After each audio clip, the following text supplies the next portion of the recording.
this is an iHeart podcast. Guaranteed human. With no fees or minimums on checking accounts, it's no wonder the Capital One bank guy is so passionate about banking with Capital One. If he were here, he wouldn't just tell you about no fees or minimums. He'd also talk about how most Capital One cafes are open 7 days a week to assist with your banking needs. Yep, even on weekends. It's pretty much all he talks about, in a good way. What's in your wallet? Terms apply. See CapitalOne.com/bank. Capital One, N.A., member FDIC. Hi, Kyle. Could you draw up a quick document with the basic business plan, just one page, as a Google Doc, and send me the link? Thanks. Hey, just finished drawing up that quick one-page business plan for you. Here's the link. But there was no link. There was no business plan. I hadn't programmed Kyle to be able to do that yet. I'm Evan Ratliff, here with a story of entrepreneurship in the AI age. Listen as I attempt to build a real startup run by fake people. Check out the second season of my podcast, Shell Game, on the iHeartRadio app or wherever you get your podcasts. Brought to you by Toyota. Let's go places. Welcome to Stuff You Should Know from HowStuffWorks.com.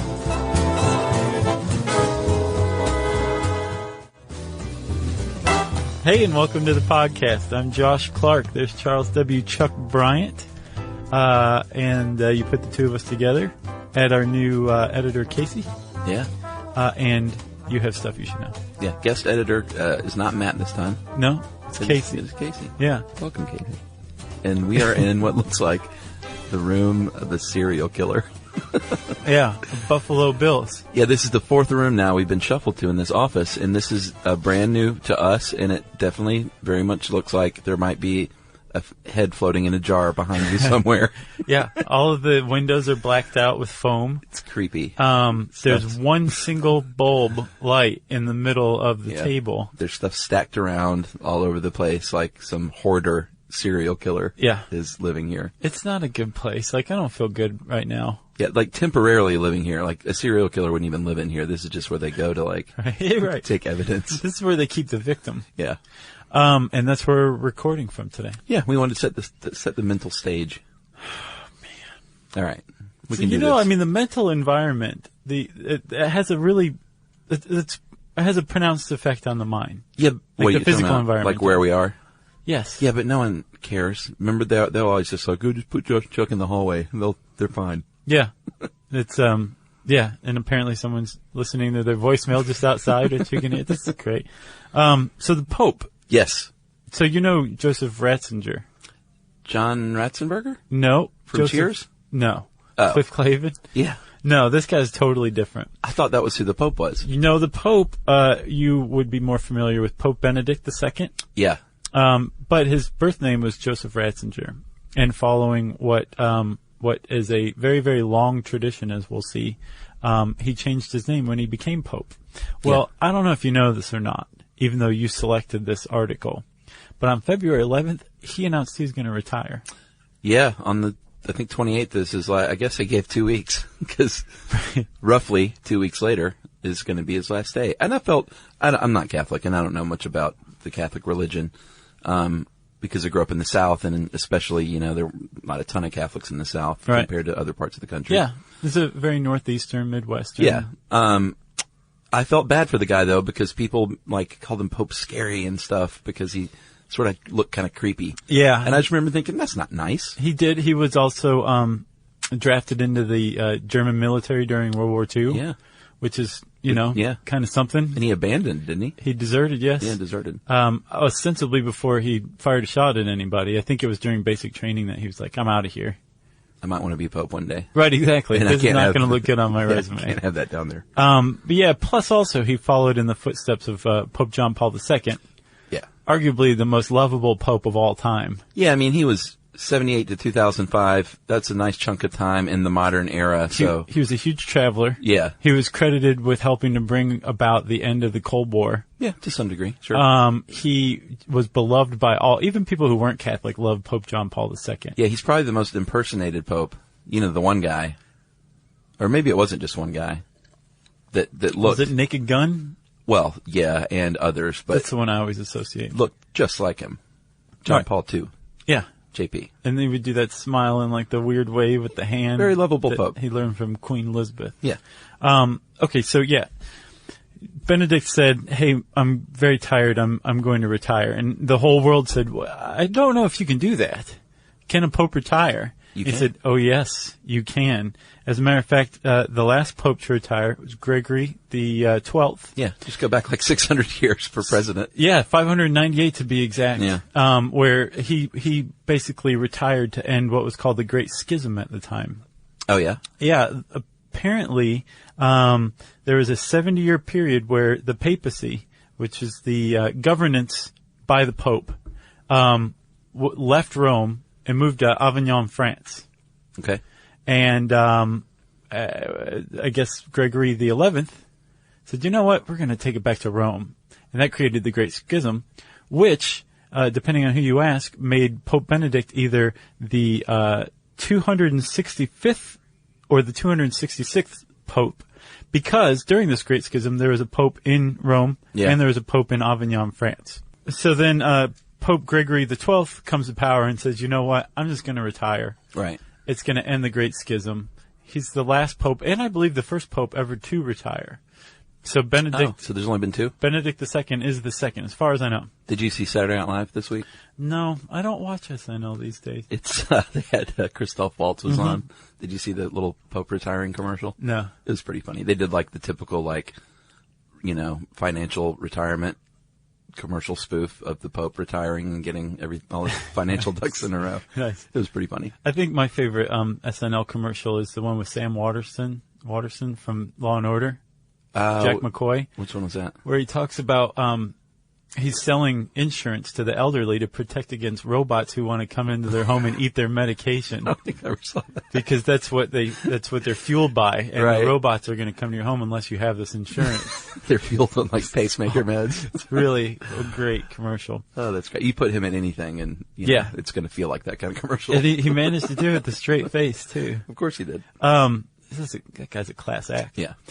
So Benedict II announces he retires, and you choose how the papacy works. And I think we should point out, we're talking about the papacy, which is this position in the world, this world leader figurehead, the head of the Catholic Church, Papa, Vicar of Christ, the Holy Father, the Bishop of Rome. They're all synonymous with the big kahuna, the Pope. Yeah. And what the Pope does is the papacy. Yes. So that's what we're talking about, is the papacy. It's like what the Pope's expected to do, how you get a new Pope. Well, there's a lot of papal questions. Yeah, and this one is especially relevant, because a lot of this is going to deal with the really interesting, I found, process for selecting and electing, and of course, because it's religion A and Catholic religion B. Right. It's not just we get around and we talk about it and we like raise our hands. It's it's like very I don't know. It's kind of a cool process, I think. It is. It's arcane, and it's happening right now. No, actually, it's not. It can't happen yet. No. It's the process has begun. They're trying to. March 15th is the vote, but they're trying to get it pushed forward even. Because, they are, because I thought it can't happen sooner than 15 days after the Pope retires. After the Pope dies. Oh, really? Yeah. So they're going to push it forward because he's retiring. Because there's no reason not to, basically. Oh, yeah, because they don't have to celebrate the funeral rites or anything. Or have a body on their hands. You are brilliant, Brian. So it's not me. It's people. Yeah, but you noticed that detail. That's people saying, if we can go ahead and push this forward a little bit. But at we know it's going to happen on the 15th or earlier. Cool. And they're already talking about maybe the first African Pope. I know. I'm excited Latin about American that one. Pope. A guy from Ghana or a guy from Brazil. Yeah. Yeah, I'm pretty psyched about that. They're throwing their mitre in the ring, I guess. Apparently, it's going to be a very conservative Pope still, because Pope Benedict canonized or elected to cardinal 56% of the electorate.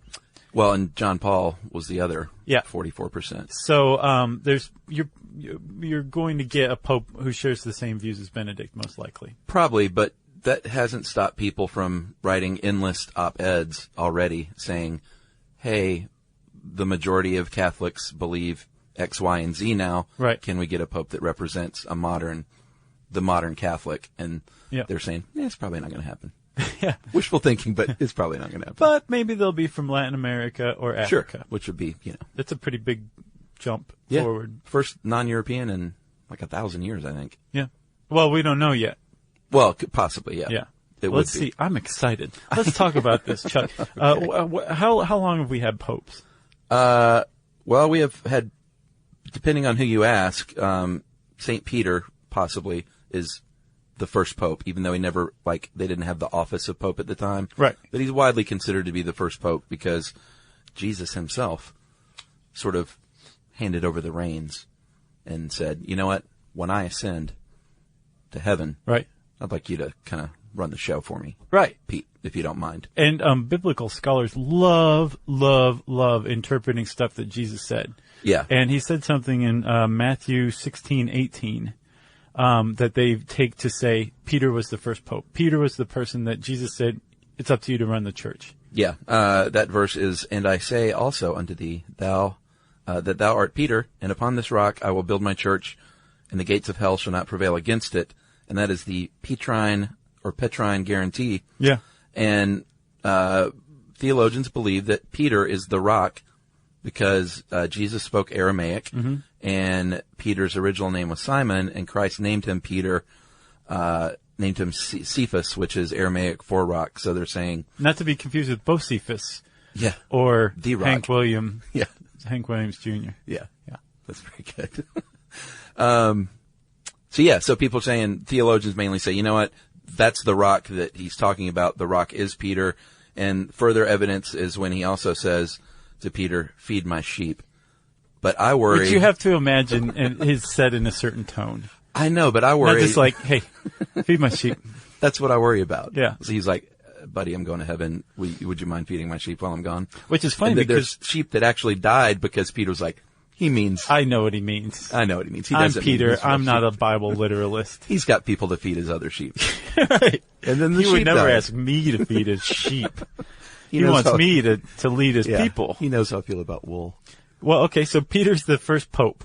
That's part of church dogma. Yeah. That's the Petrine guarantee. Even though it wasn't like the popes came after Peter. Right, and The they official popes. came after Peter. Well, Peter went to Rome late in his life to say, hey, Jesus is just all right with me. And he was killed for it by Nero. Yeah. He persecuted the early church, which at the time was basically just Peter. Yeah. And Who so did not Peter fiddle. became a martyr.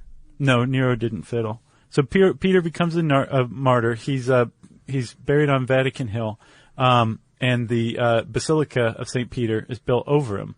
And from that point on, to honor Peter as the first pope, all other popes that fell into line behind him are considered to be the direct successor Yeah. of Peter. Yeah. So if you look at the papal family tree, there's Peter at the top, and then there's one other line, and it's all the popes coming directly from Peter. Yeah. So That's how they whoever view it. follows on this next one isn't descended from John Ratzenberger. He's descended from Peter. Right. He is following Peter's direct rule. Right, and as such, the Pope is considered to be carrying on directly Yeah. the bestowment of power conferred by Jesus onto Peter. Yeah, and I kind of like that. I guess that sort of signifies it's the office and not the person. You know what I mean? Yeah. Like it puts the importance on the office itself and not like, hey, you're following this guy. Right, well, You know? yeah. Like you're following the original. The OG. Oh, gee, I was going to say that, but then I thought, that's disrespectful. And then I thought, I've called the Pope John Ratzenberger 4 times already. Yeah, I think you got that covered. Okay. And then, so you've got the idea that the Pope is a direct successor of Peter, which Yep. gives him tons of power. Basically, he's 1 degree separated from Jesus, conferring the powers onto Peter. Yeah. And then, a bunch of bishops got together to create the First Vatican Council in 1870 and said, you know what? Not only that, we have thought about it, we're theologians, and we've decided that the Pope is infallible Yeah. in matters of spirituality and religion. That was a big deal because it basically means you can't question anything that comes out of his mouth. If he lays down some doctrine, then that's the final word. Right, because Jesus Yeah. conferred these powers onto Peter, and these people are direct successors of Peter, and by proxy have the same power. Jesus was infallible, ex post facto, so is the Pope. That's what they said. And everybody said, okay, we were listening to him anyway, but thank you for... Make it official. Yeah, exactly. Yeah. So, That's the Pope. That's the power of the Pope. And again, this is the most powerful figurehead of any religion. There are 1.6 billion Muslims in the world, but there's not a living figurehead of that, of Islam. Yeah. With Catholicism, there's 1.2 billion, and there's one guy who's the head of it all, and that's the Pope. Hi, Kyle. Could you draw up a quick document with the basic business plan? Just one page, as a Google Doc, and send me the link? Thanks. Hey, just finished drawing up that quick one-page business plan for you. Here's the link. But there was no link. There was no business plan. It's not his fault. I hadn't programmed Kyle to be able to do that yet. My name is Evan Ratliff. I decided to create Kyle, my AI co-founder, after hearing a lot of stuff like this from OpenAI CEO Sam Altman. There's this betting pool for the first year that there's a one-person billion-dollar company, which would have been like unimaginable without AI, and now will happen. I got to thinking, could I be that one person? I'd made AI agents before for my award-winning podcast, Shell Game. This season on Shell Game, I'm trying to build a real company with a real product run by fake people. Oh, hey, Evan. Good to have you join us. I found some really interesting data on adoption rates for AI agents in small to medium businesses. Listen to Shell Game on the iHeartRadio app or wherever you get your podcasts. The moments that shape us often begin with a simple question. What do I want my life to look like now? I'm Dr. Joy Harden Bradford, and on Therapy for Black Girls, we create space for honest conversations about identity, relationships, mental health, and the choices that help us grow. As cybersecurity expert Camille Stewart-Gloucester reminds us, we're in a divisive time where our comments are weaponized against us. And so what we find is a lot of Black women are standing up and speaking out because they feel the brunt of the pain. Each week, we explore the tools and insights that help you move with purpose, whether you're navigating something new or returning to yourself. If you're ready for thoughtful guidance and grounded support, this is the place for you. Listen to Therapy for Black Girls on the iHeartRadio app, Apple Podcasts, or wherever you get your podcasts. So let's say Benedict hadn't retired. Let's say he stayed Pope until he died. Yeah. What happens? What happens when a Pope dies?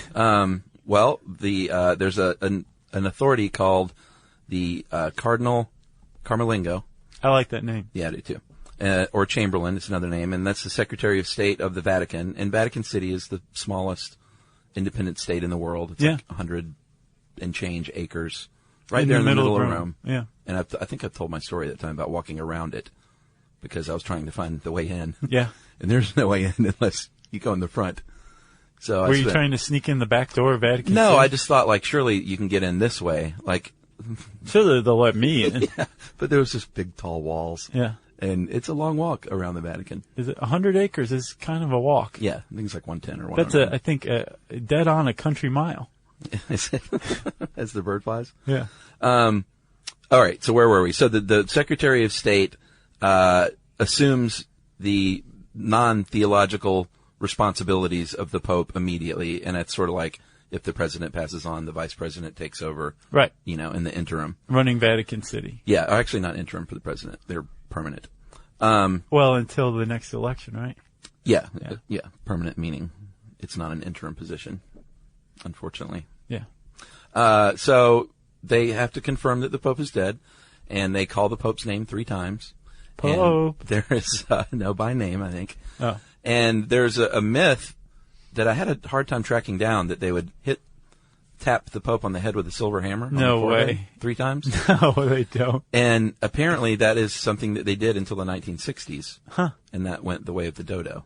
I can imagine because all the popes had little bruises. Yeah, I think it was a tap and not like a post-mortem bruising from a hammer. But I think they do use that same hammer to destroy the ring of the fisherman, which they remove once the Pope has passed. Right. Every Pope has worn this for like 800 years. Yeah, some version of it's like it's a seal with Peter on a fishing boat fishing, and then the name of that Pope, and then they destroy the same one. But did you see whether they used the same gold to make a new ring? I don't know. That might account for missing gold. 85% of gold is recycled. That's true. Yeah. But apparently they used that silver hammer to destroy the ring and the seals, and the body lies there in repose for nine days consecutive. Right.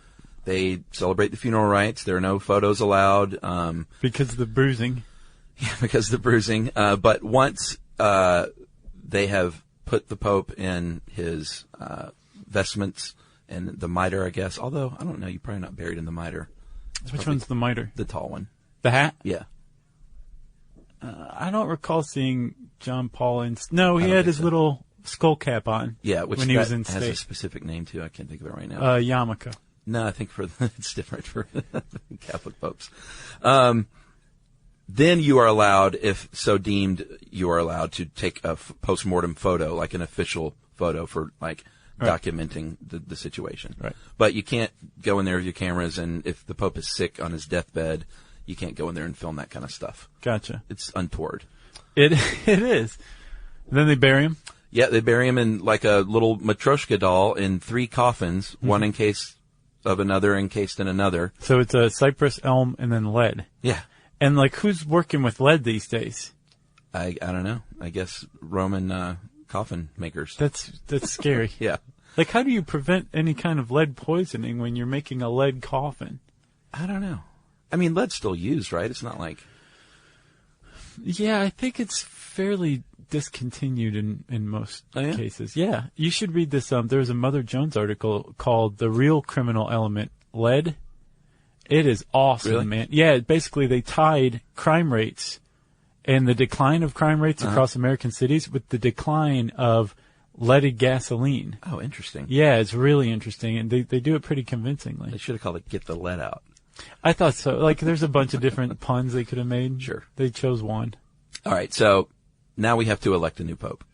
Right, whether Benedict was dead or not, this is the same thing that's going to happen. Yeah. And like you said, they're trying to move it up because he's not dead. They don't have to carry out the funeral rites, so Exactly. why wait? Exactly. And the first thing that happens is the College of Cardinals, the guys who are going to serve as the electors. Not the University of Louisville. No. But the College of Cardinals.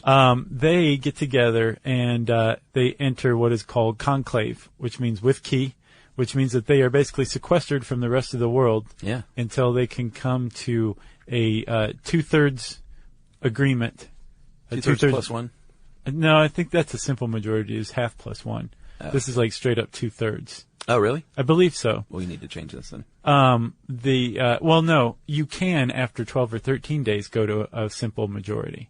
Yeah, but this you want to is be 2/3 plus 1 is the first go, and then if that doesn't work, then you go to simple majority. Well, then you're probably right, because I think I was one? wrong. This was I don't know, man. We'll call them out. I think it might have been Tom Harris. We'll go with Tom. So it's probably, we'll go with 2/3 plus 1 in this case. So basically the Cardinals get together. They are sequestered. They basically, there's, I think, 120 of them tops. Yeah, there's 117 right now. They haven't picked the other 3 yet? I don't think there are another 3. Well, so there's between 117 and 120 electors. Okay. Cardinals who are going to vote for Pope, right? I think it's no more than 120. That's the maximum number. Gotcha. There's also an age limit. If you turned 80 before the day the Pope dies or retires, you're out. Yeah. You're old news. And you can't vote. You can't be a cardinal in the electorate. Even though the Benedict was like 78 when he was elected Pope. Right. Well, that doesn't cover Pope. That covers whoever's electing the Pope. Yeah, I know, but I just find it interesting that 2 years later you can't even vote. Right. Yet they would put someone in as, the highest office. Yeah. I don't know. Well, he was the oldest Pope ever elected. Yeah, that's true. And these guys can't even tweet.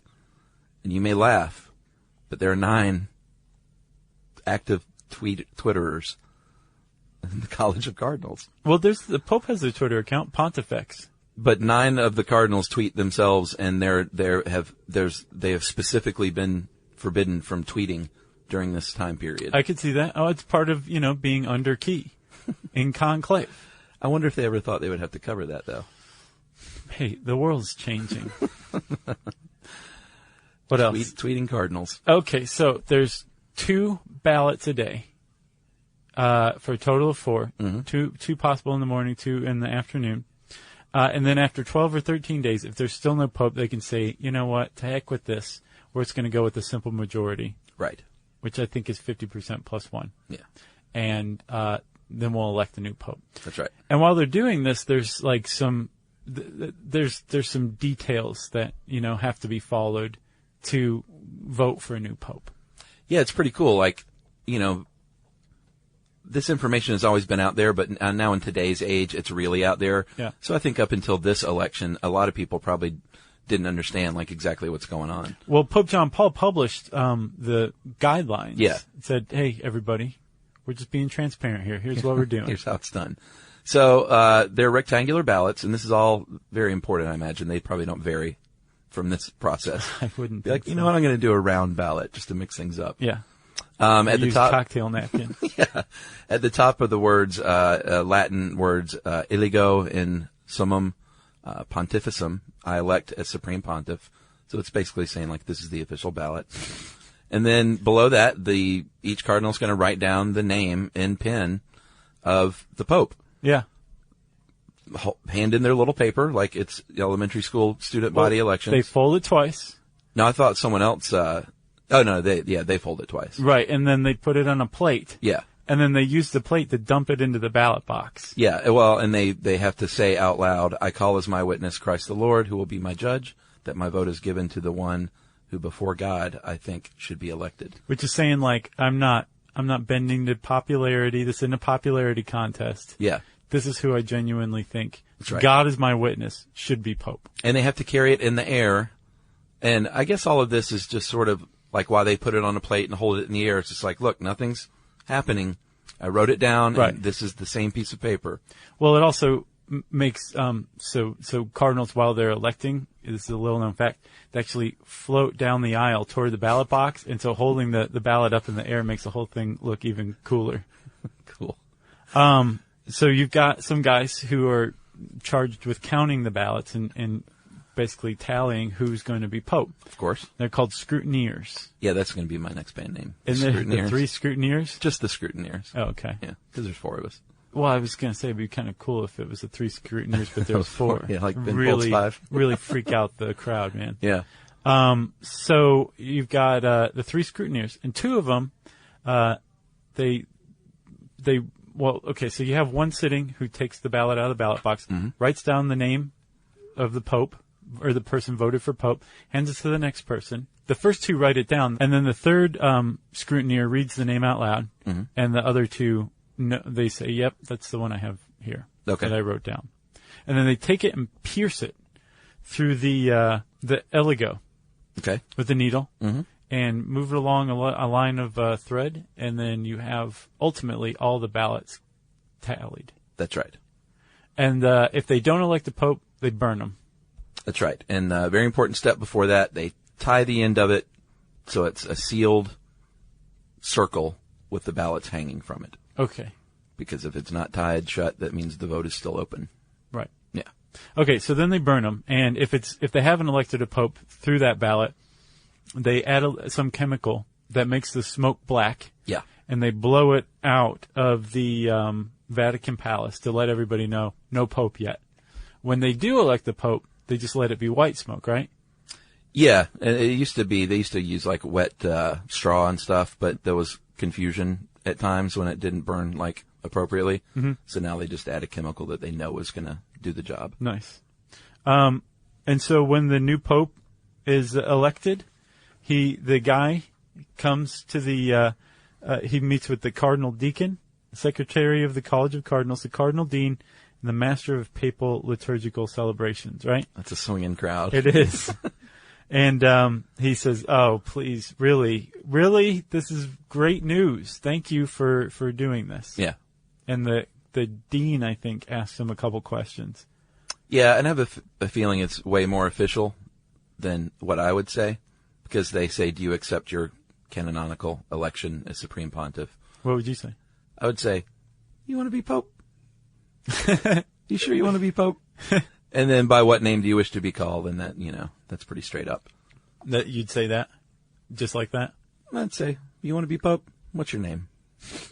Give me the name. Yeah, and they'd say, who's this guy? We need to know what to put on your seal. Yeah, exactly. They do. Yeah. So the Pope accepts it. Well, I guess the Pope is supposed to accept. I'm not sure if that's ever not happened. I can't imagine. Because you would think they would withdraw their name earlier than that, Right. Or if they had second thoughts, that'd probably be pretty bad too. Right. And they were like, look, I just talked about it with my wife, and she's like, I don't know if we want to go into this chapter of our life. Let's just retire. Yeah. Okay, so each cardinal at that point, once the Pope has the name and has said, yes, I definitely want to be Pope, they approach them, pay homage to the new Pope. Probably kiss the ring. Yeah, I would say so. I wonder if they have the ring made up already, because you're supposed to have that thing on, like that's basically like, check it out, I'm Pope. I bet they do. I would imagine. Yeah. Because the only thing that could happen is the Pope says, I don't want to be Pope. Yeah. And then they just make a new ring. Yeah. And they'd probably make the guy feel pretty bad too. Like, well, are you sure? Because we made the ring and everything already. I bet this is all spelled out in some rule book, like not oft used rules of the Catholic Church. Right. Like if they refuse, you strike them on the head with the silver hammer. Maybe so. So then traditionally the oldest cardinal in the conclave steps out there at St. Peter's Square there on the balcony, which we've all seen a million times, and says, Habemus Papam. Basically says we have a new Pope, and then the Pope comes out and the crowd goes wild. Yeah. Like the Beatles. Yep. Like, it's serious stuff, man. Weeping, and I know in America it's not as, or I guess things have just changed a little bit. I'm sure there are people in the United States that are still that moved. Sure. But you see people from around the world like collapsing and crying, and it's pretty amazing to watch. Papal mania.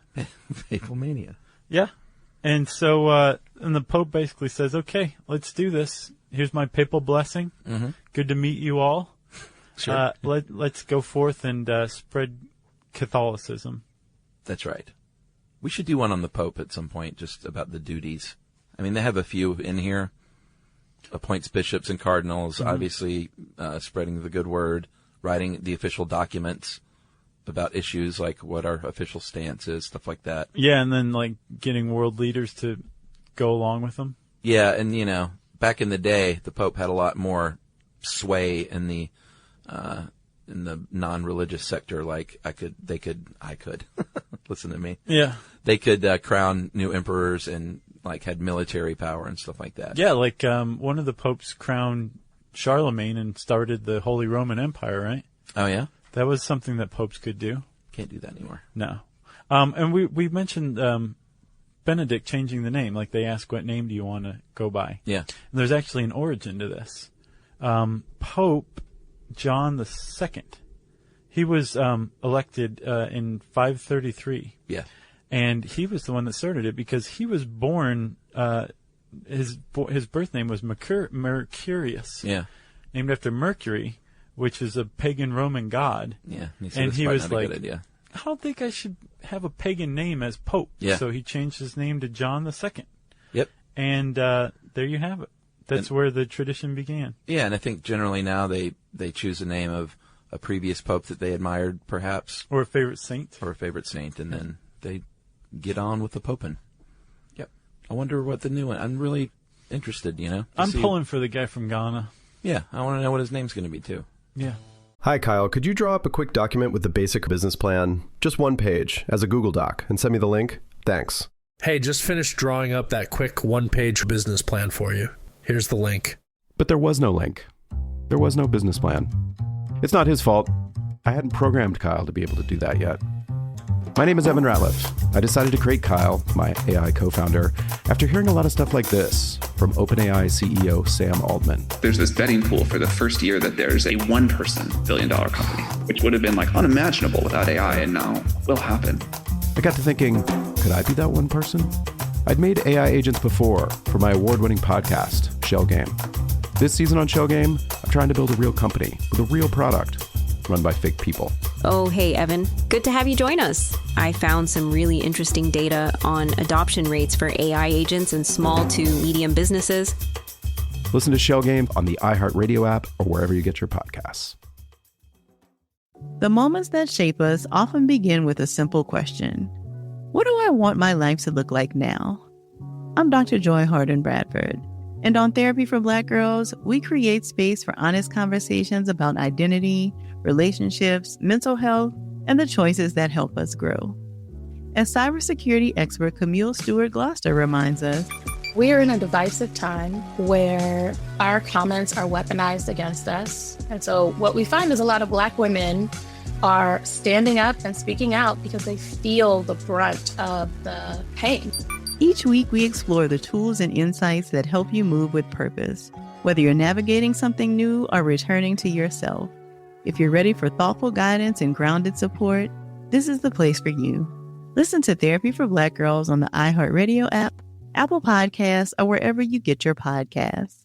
You got anything else about the Pope, or the papacy, I should say? No. The Pope Mobile? Pretty awesome car. Yeah, it is. Do you remember that? Yeah, sure. When they came out with the bulletproof tube that he sits in. Yeah. It's pretty smart. He stands in and waves. Yeah. It's a tall tube. That's right.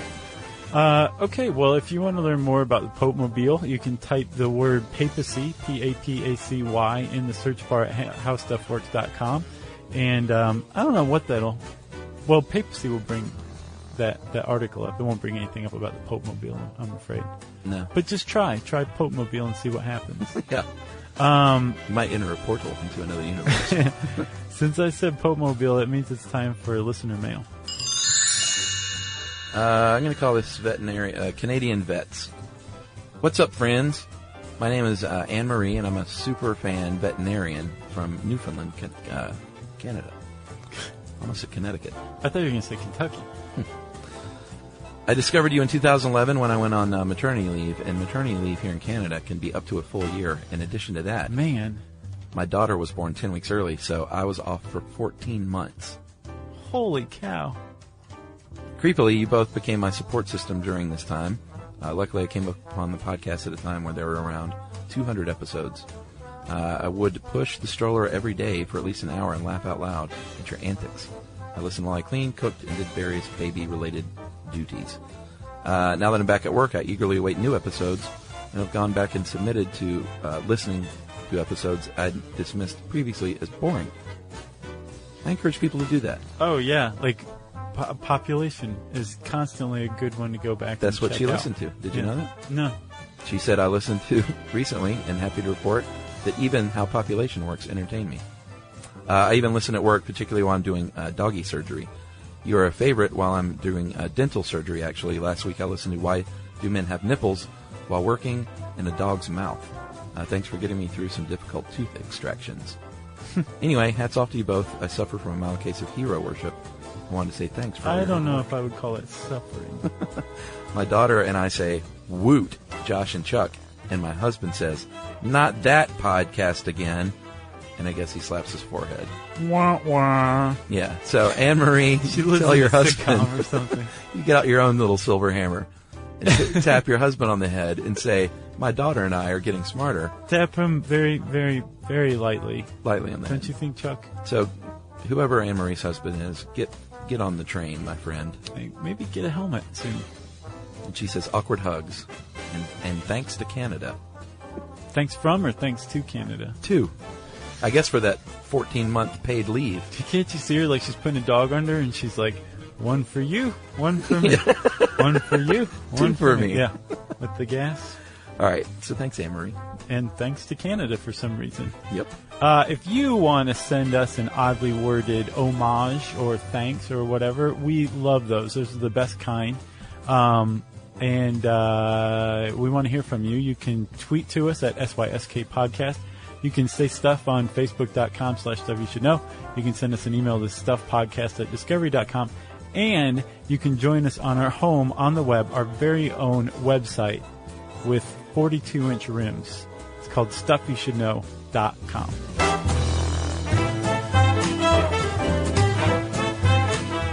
For more on this and thousands of other topics, visit HowStuffWorks.com.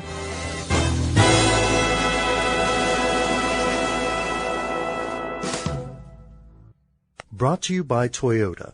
Let's go places. Hi, Kyle. Could you draw up a quick document with the basic business plan, just one page, as a Google Doc, and send me the link? Thanks. Hey, just finished drawing up that quick one-page business plan for you. Here's the link. But there was no link. There was no business plan. I hadn't programmed Kyle to be able to do that yet. I'm Evan Ratliff, here with a story of entrepreneurship in the AI age. Listen as I attempt to build a real startup run by fake people. Check out the second season of my podcast, Shell Game, on the iHeartRadio app or wherever you get your podcasts. Whether it is getting swatted or just hateful messages online, there is a lot of harm in even just reading the comments. That's cybersecurity expert Camille Stewart-Gloucester on the Therapy for Black Girls podcast. Every season is a chance to grow, and the Therapy for Black Girls podcast is here to walk with you. I'm Dr. Joy Harden-Bradford, and each week we dive into real conversations that help you move with more clarity and confidence. This episode, we're breaking down what really happens to your information online and how to protect yourself with intention. Listen to Therapy for Black Girls on the iHeartRadio app, Apple Podcasts, or wherever you get your podcasts. This is an iHeart podcast. Guaranteed Human.